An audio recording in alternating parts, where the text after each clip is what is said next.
Donc, avançons, passons à LaMarcus Aldridge, du coup, si tu veux bien. LaMarcus Aldridge, 10 saisons sur la décennie, 21 points de moyenne sur la décennie, 35 minutes de jeu par match également, 24 500 minutes sur la décennie au cumulé. C'est le 5e total de la décennie. Donc plutôt pas mal pour LaMarcus Aldridge en termes de présence. 705 matchs également, 7 fois All-Star au niveau du palmarès individuel, 7 fois All-Star sur la décennie. Donc en gros de 2012 à 2019, sauf l'année 2017. 5 fois All-NBA également, 2 fois dans la deuxième équipe en 2015 et 18 et 3 fois dans la troisième équipe 11, 14 et 16, donc plutôt pas mal également. Au niveau des comparaisons de draft, à l'époque, NBADraft.net, eux, ils pensaient à Channing Frye en termes de comparaison, Ok. Il a un petit peu, ouais, il a un petit peu décollé quand même. avec un peu plus de création individuelle, on va dire, peut-être. Ouais. Channing Frye. Et puis Draft Express, pour eux, le meilleur scénario possible à l'époque, c'était Jermaine O'Neal. Bon, Ok. très Bon, défensif. ouais, oui, c'est probable, mais c'est quand même pas un nom. Ça reste un nom plutôt sympathique, quoi.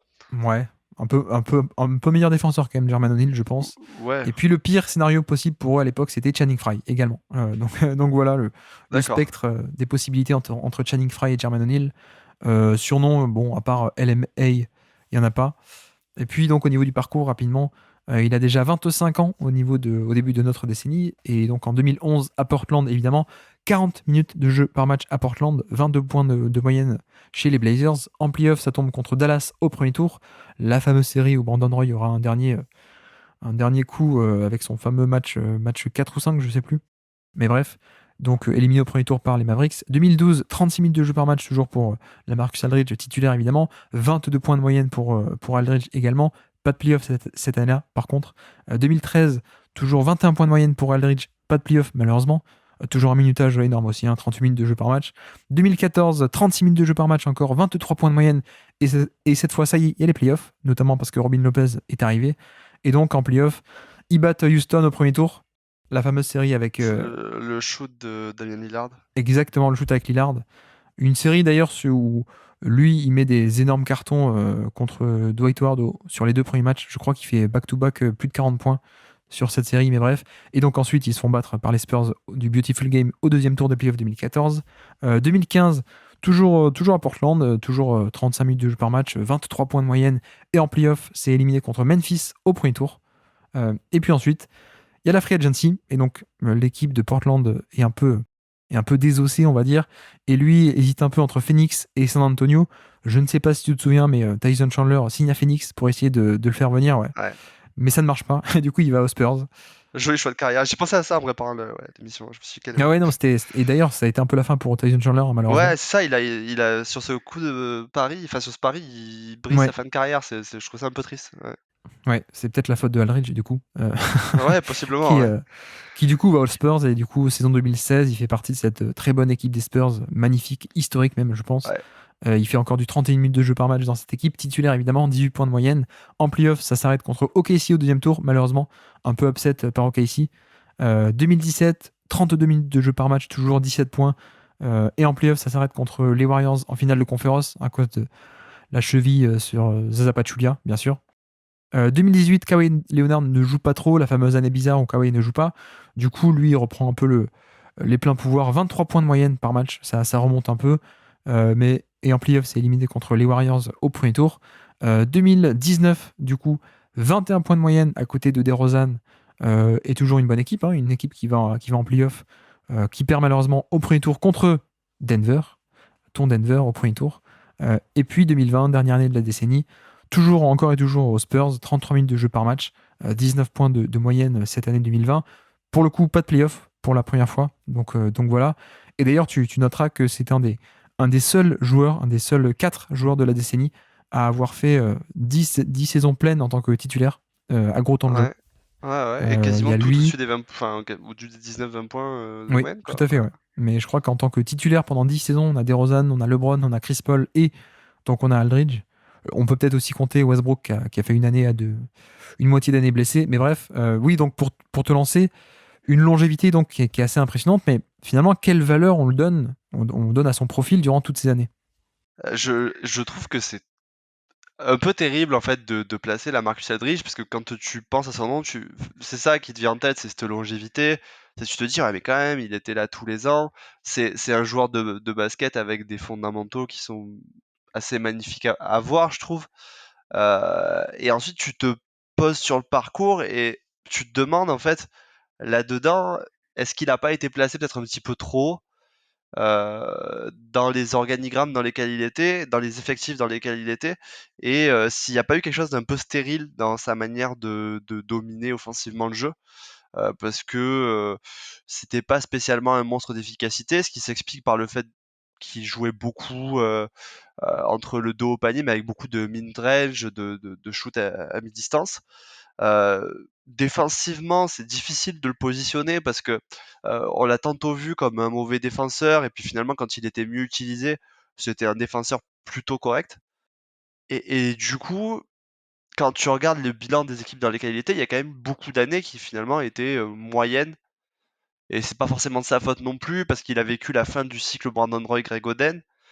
Euh, donc je sais pas. En fait, ouais, j'avais plus des questions que des réponses sur le cas de la Marcus Aldridge.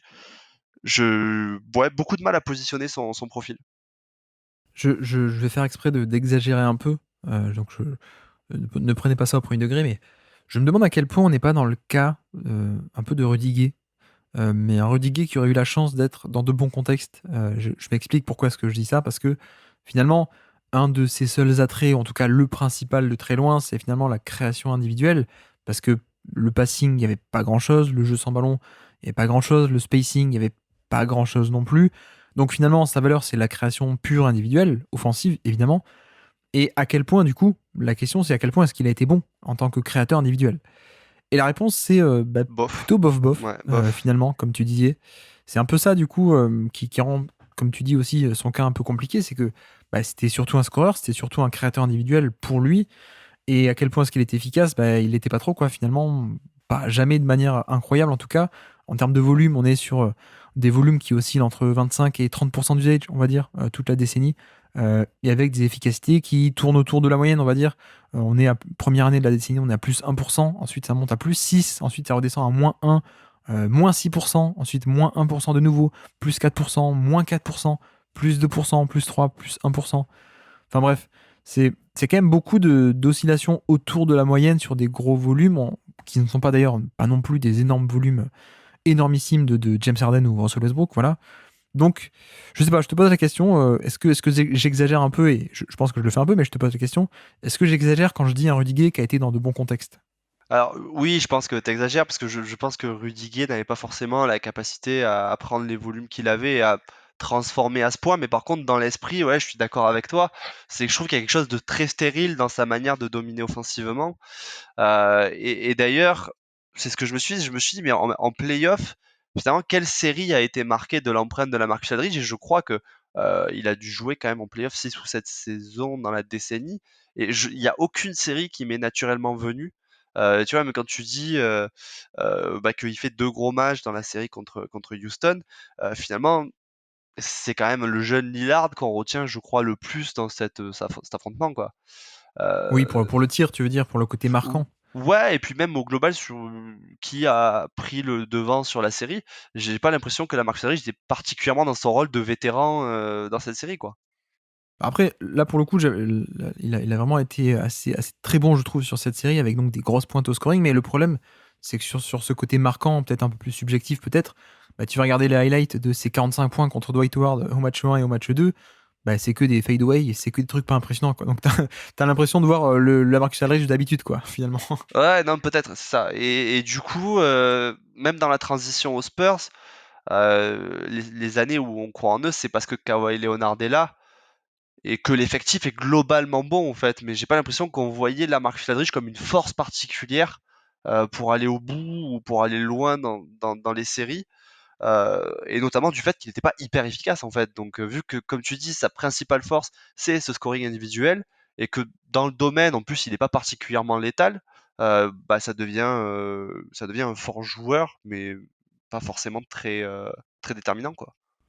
Mais après, le truc, peut-être pour nuancer de l'autre côté cette fois, la valeur quand même de ce profil-là, c'est qu'il est capable de te mettre des tirs difficiles. Et donc, voilà, il y a cette valeur-là où quand t'arrives pas à créer l'attaque, tu donnais la balle au poste bas à Aldridge et il arrivait à te créer quelque chose. Alors, pas avec une efficacité de fou, mais il faut pas non plus comparer cette efficacité-là avec l'efficacité sur n'importe quel autre type de tir. Le fait est que lui mettait des tirs difficiles avec une efficacité qui était dans la moyenne et qui était même plutôt bonne pour ces tirs-là. Donc, il y avait cette valeur-là. C'est quand même mieux de faire ça plutôt que si tu demandais à Wesley Matthews de faire ça, il pouvait pas, quoi. Par exemple, ou à Robin Lopez, il pouvait pas non plus. Donc, il y a ce côté où ce genre de profil de scoreur un peu de création De individuelle. fin de chaîne, ouais. bah, Et du En coup, fait, mais ça. Ouais, pardon. non, non, je disais, il y a cette valeur où finalement ils sont capables de mettre ces tirs-là et donc ça a de la valeur. Mais l'autre problème aussi, c'est que du coup, c'est pas juste, comme tu disais, de la fin de chaîne, c'est que du coup, ils en viennent à réclamer beaucoup de ces tirs-là. Et c'est là que ça devient pas rentable en fait. C'est que pour te sauver une possession, d'accord, mais le fait est que Aldridge, il voulait aussi parfois ses 10 ou ses 15 possessions et ses 15 fadeaway par match au poste bas. Et même quand il n'y avait pas besoin même quand c'était pas pour sauver la possession, quoi. Donc c'est un peu là où ça devient moins rentable, quoi. Ouais, non, mais c'est ça, c'est ça. Et du coup, en fait, enfin, la réussite d'une équipe construite avec ce genre de joueurs et dans un rôle majeur, c'est finalement que l'effectif autour soit quand même très homogène et globalement très fort, quoi. Sinon, l'intérêt est plutôt limité. Avoir un Lamarcus Aldridge en leader d'une équipe moyenne, ça pouvait pas t'emmener très loin. Déjà, pas forcément en playoff, quoi. Ouais. Oui, bien sûr. D'ailleurs, il y a une période, comme tu disais tout à l'heure, à Portland, où il n'y a plus Brandon Roy, etc. Et avant que Lillard explose, il est au même niveau, Aldridge, que d'habitude, mais c'est juste que l'équipe est pas assez bonne, quoi, du coup. Ouais, et il y a pas, et je pense quand même que dans l'aura qu'il a, a posteriori, on voit quand même un joueur qui pouvait porter une équipe en playoff et je suis pas sûr que ce soit vrai, en fait. Ouais. Oui, oui, mais c'est comme, enfin, le profil est effectivement un peu compliqué. D'ailleurs, je crois que j'avais regardé au niveau de, je crois que c'est Portland 2014 ou 2015, ou je crois les deux d'ailleurs, où ils font les playoffs. Tu regardes le profil de l'équipe, en gros, c'est Lillard, Wes Matthews, Batum, Robin Lopez, que des scoreurs bien plus efficaces que la moyenne, et le cinquième, Aldridge, qui était à peine au niveau de la moyenne ou un peu en dessous. Ouais, Donc c'est ça. voilà, c'est un peu ça l'idée générale, avec en plus ce côté manque de passing, en tout cas manque de passing de création peut-être. Il faisait un peu les choses de son côté et c'est pas quelqu'un qui va participer au fond de jeu ou créer beaucoup de synergie offensive. Après, mine de rien, j'ai fait exprès d'exagérer, hein, le Rudiger qui a eu la chance d'être dans des bons contextes. Le fait est aussi que c'est quand même peut-être pas pour rien que toute la décennie, il y a des très bonnes équipes et des très bons contextes qui le voulaient. C'est quand même à noter, quoi, parce que mine de rien, les Spurs vont le chercher. Les Spurs font des saisons 2016-2017 qui sont fantastiques avec lui.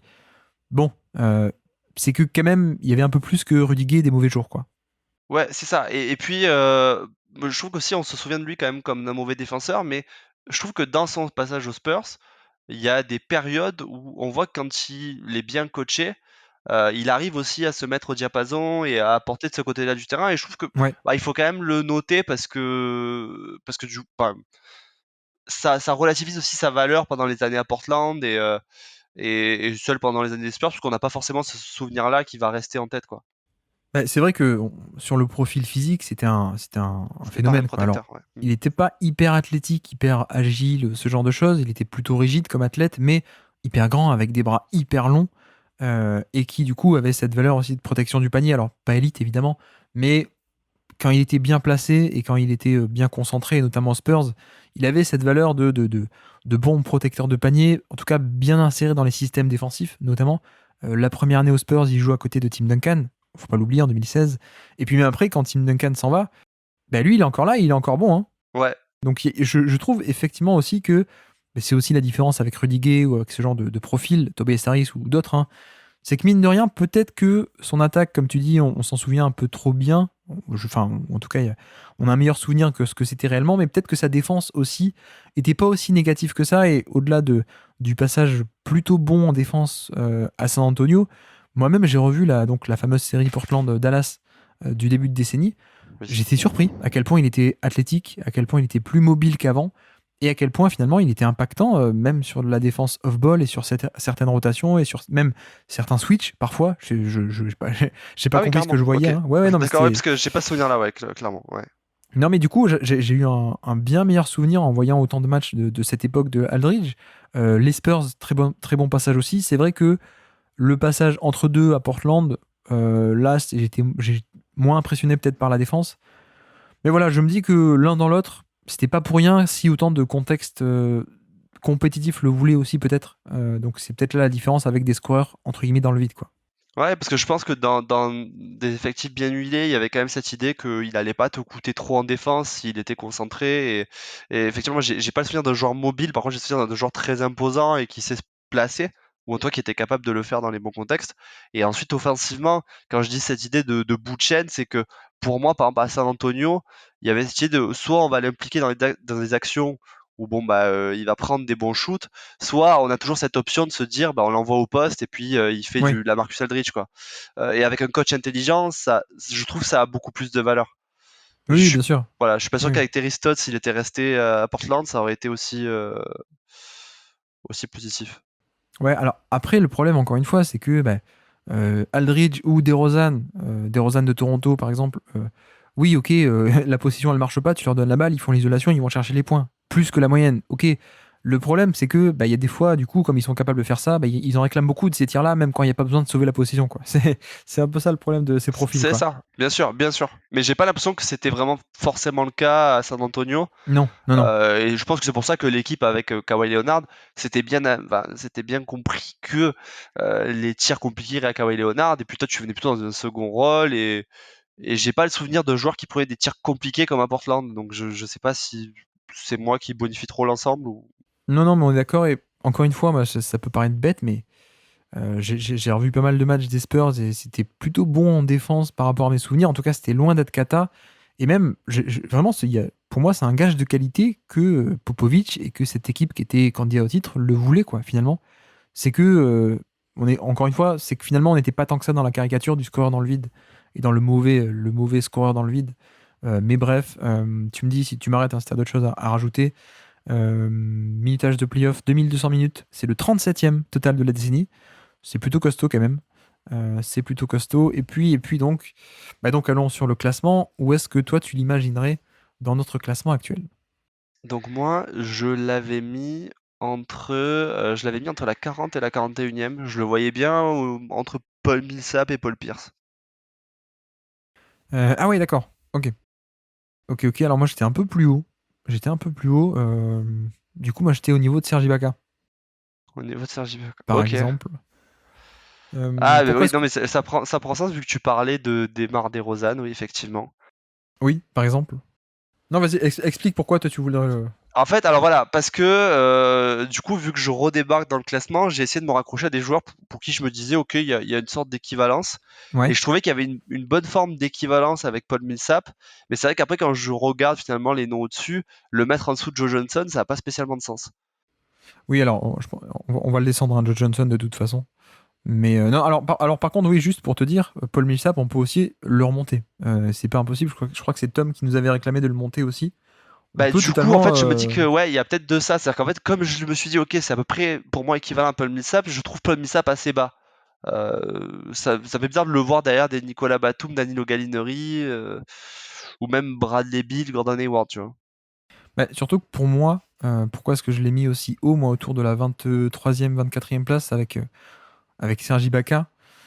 C'était, bah, en fait, il y a un côté 10 saisons pleines déjà, donc en termes de Hmm. longévité, c'est quand même le critère, donc ça l'aide pas mal. Et bon, il y a quelques trous par-ci par-là, mais pas tant que ça finalement sur cette décennie. Parce que bon, la dernière, ils font pas les playoffs aux Spurs et l'équipe est de moins en moins bonne. Euh, ouais, en début de décennie aussi, on a de 2012-2013, ça fait pas les playoffs, c'est pas top, mais entre-temps, il y a quand même pas mal de bonnes équipes, quoi. Donc je sais pas, il y a... Non, non, mais clairement, clairement. Ouais, ouais, non, mais moi, oui, je le vois bien au-dessus du groupe en plus, ouais, entre 30, 31 et 39 concrètement. Donc, je te suis. Après, toi, tu le mettrais au-dessus de Mike Conley? bah, dans cette zone à peu près, mais je veux bien en discuter. Je Ok. veux bien en discuter. Mais je te dis, comme j'ai un meilleur, finalement, après avoir étudié, j'ai un meilleur avis sur sa défense. Et vu que c'est de la défense intérieure, en plus, ça relève un peu mon évaluation. Non, mais bah, en fait, c'est pas le Millsap qui me perturbe, hein, je pense le plus. Et du coup, ouais, le voir même devant Kevin Love, ça me choque pas. Démarre des Bah, Rosanne alors, non en fait, plus. je pense que Kevin Love, le truc, c'est que je pense que je préfère le Kevin Love dans son prime à Minnesota, qui était sans doute capable d'impacter un peu plus l'attaque et l'équipe, mais il y a moins de saisons, quoi. Quoi. Ouais, c'est très peu de temps. Et après, il Donc, devient role player du shoot à role côté de player LeBron, du quoi. shoot, c'est ça. Ouais, non, je le vois bien. Moi, derrière Mike Conley. Pogazol aussi, Pogazol qui est 29e à côté de Kevin Love. Tu vois, Pogazol, il est jamais un tel volume sur la décennie, pas très efficace non plus. Clairement. Défense un peu sous-estimée, mais pas autant de saisons non plus. Donc je mettais un peu Aldridge au-dessus. Et après, DeMar DeRozan, Mike Conley, Serge Ibaka. Un peu dans cette zone. Toi, tu te posais la question sur Mike Conley, c'est ça? Bah ouais, moi je l'aurais bien mis. J'arrive pas à le mettre devant Mike Conley. Mais plutôt derrière, ouais. Mike Conley, ouais. Mike Conley, j'adore la version finale de Mike Conley, mais est-ce qu'il a été pendant 10 ans C'est un vrai. créateur de Non, haut c'est niveau? vrai. Il a C'est mis un vrai. peu de temps à arriver.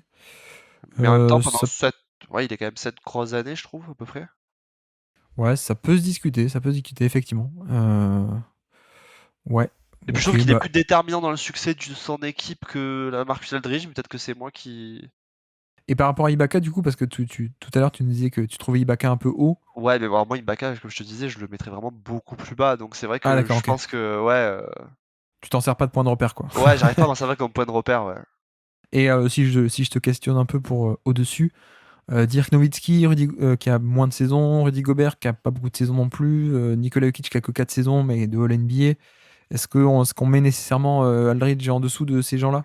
La question, non, la question se pose. La question se pose parce que pour moi, enfin, c'est sûr que la limite, ça serait alors Ford, Oui, la fourchette haute, ouais. Tony Ouais. Parker. Ouais, alors Ford, Tony Parker. Ouais, je pense quand même, enfin, il est en dessous du top 20. Donc ouais, entre peut-être 20 et 26, quoi. Moi, ça me va de le laisser sous Dirk parce que Dirk en début de décennie est encore très très bon, mine de rien, Ouais. avec un niveau que n'a jamais atteint Aldridge. Ouais, ça me va de le mettre là entre Dirk. Après, la question c'est au-dessus ou en dessous de Conley. Je ne sais pas trop. Je vais le mettre au-dessus parce que je pensais le mettre au-dessus de Serge Ibaka, moi, qui de facto Allez, est au-dessus. vas-y. Donc faisons comme ça si ça te va. Ouais, ok. Ok, ok. On pourra en rediscuter évidemment. De toute façon, ce classement n'arrête pas de bouger. Ah tiens, d'ailleurs, tant qu'on est là, euh, est-ce qu'on reclasserait pas, alors peut-être je le ferai la prochaine fois, mais Millsap, du coup, tu le mettrais où, toi si on le Ouais, remontait au niveau de Pogazol, peut-être? ouais, je l'aurais mis devant Pogazol, ouais. Ouais. Bah, c'est ce que nous demandait Tom, donc peut-être qu'on le fera, ouais, effectivement. Ouais, je trouve la longévité est là. Et c'est un joueur qui est super complet. Alors oui, c'est pas un go-to guy, mais je trouve que dans un rôle de 2 3e option, il a été. J'ai l'impression qu'il est là pas. Ouais, 8 9 ans quand même. Ouais. Ouais. Ouais, ok, je pense qu'effectivement, on va peut-être faire le remonter Paul Millsap. Ok, ok, donc voilà pour Aldridge. Et donc, alors, petit quiz, et tu vas voir, un quiz très sympathique. C'est un quiz qui s'appelle Qui a postérisé le double MVP? Ah, ah, c'est un nouveau quiz, évidemment. Très bien. Et en fait, un quiz, il y a deux quiz en un, tu vas voir. C'est deux fois un kické sur le terrain, puisque il y a un poster de la Marcus Aldridge sur Antetokounmpo, et puis ensuite, on a un poster sur Nikola Jokic. Et donc, petit quiz sur qui a postérisé le double MVP. Il a postérisé deux doubles MVP sur cette décennie. Donc, première date, on est le 5 janvier 2016. San Antonio visite Milwaukee. Est-ce que tu es capable de me citer des joueurs sur le terrain au moment où Lamarcus Aldridge postérise Giannis Antetokounmpo, le double MVP de NBA? 2016. Bah, je vais tenter Alors, le des futur, noms, hein. un double MVP, hein, il n'est pas encore un double MVP. Ouais, il est pas encore. Ouais, j'avais l'idée. Patty Mills. Oui, Patty Mills sur le terrain. Ouais. Janvier 2016, ouais. Tim Duncan. Oui, Ginobili. non, Non. Danny Green. oui. Kawhi. Exactement, Kawhi, Ok. du coup, Ah, t'as tout le c'était monde, facile. tout le monde à San Antonio, ouais, du classique. Et donc les Bucks de 2016. Il faut faire les Bucks aussi. Ouais, Euh, qui est sur le terrain Oh. au moment du Alors, poster bah, dunk? Giannis, du coup. Ouais, Middleton. oui, tout à fait. Lopez. Non, non, non, Pas non, déjà là? Il est pas déjà. Si, déjà là. non. C'était le Euh, pivot, c'était quelqu'un de. Larry Sanders? Non, c'était un Non. ancien pivot de Détroit, justement. Ah, Greg Monroe. Exactement, Greg Monroe est sur le terrain. Et il te manque, alors, un ancien deuxième pick de draft 2014. Jabari Parker? Exactement, Jabari Parker. Et puis, il te manque un meneur très grand et très long des Sixers à la base, Brandon qui était Knight? un. Non. Échangé contre Brandon Knight. Tony Rotten? Non. quelqu'un qui a été rookie de l'année. Michael Oui. Carter Williams. Ouais. Michael Carter Williams, effectivement.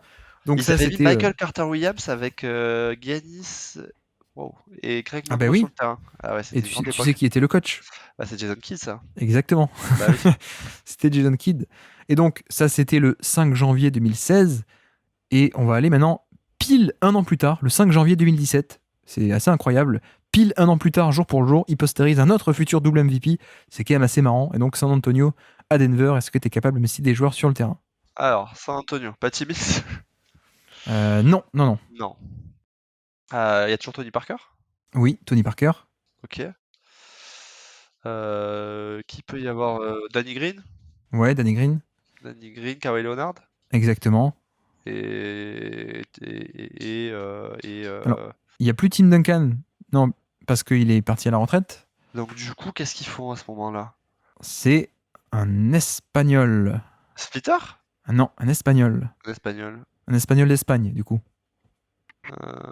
Oui, c'est vrai qu'il est pas espagnol, Splitter, qu'est-ce que je dis? Ah, mais ils ont Pogazol, c'est vrai, quelle folie ça. Exactement, Pau Gasol est sur le terrain. C'était improbable, quoi. Le duo Pogazol-Aldridge. Tout à fait, et donc du côté de Denver, Alors, du côté de Denver, je sens bien qu'il y a Gary Harris sur le terrain. tout à fait, Gary Harris est là. Meneur. Est-ce qu'il y a Emmanuel Moudier? Exactement, c'est Emmanuel Moudier en meneur.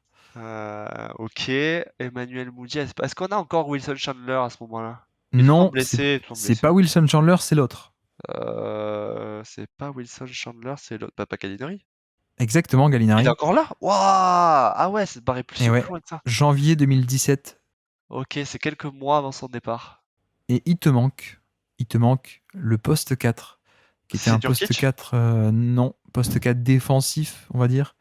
Je crois qu'il avait fait du Memphis. Non, poste 4 défensif qui a fait du Memphis. Poste 4? Anthony Randolph? Non, c'est beaucoup plus tôt. Non, Euh, il a un frère qui a été roi.